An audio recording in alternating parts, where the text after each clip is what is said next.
ఆధార్ వినియోగంలో కేంద్ర ప్రభుత్వం కీలక మార్పులు తీసుకురాబోతుంది.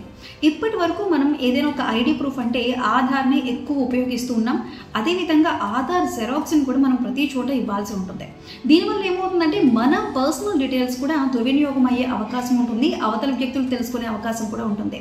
దీన్ని కట్టడి చేసేందుకు ఆఫ్లైన్ ధృవీకరణ వ్యవస్థని UIDAI అయితే తీసుకురాబోతుంది. ఇది కేవలం మన QR కోడ్, మన ఫేస్ ద్వారా మాత్రమే, ఫేస్ స్కాన్ ద్వారా మాత్రమే ఇది డీటెయిల్స్ తీసుకుంటుంది.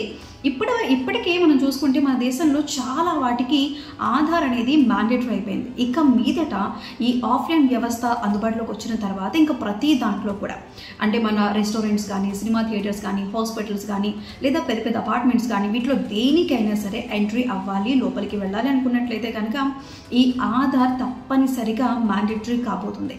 దీనికి సంబంధించి ఇదేంటంటే ఏదైనా ఒక అఫీషియల్ వ్యవస్థలు ఏమైనా లేదంటే దేనికి సంబంధించినా సరే ఎవరైనా సరే ఈ యాప్ని అయితే ఉపయోగించుకోవచ్చు. వీటికి సంబంధించి UIDAIకి కొంత అమౌంట్ అయితే మనం కట్టాల్సి ఉంటుంది.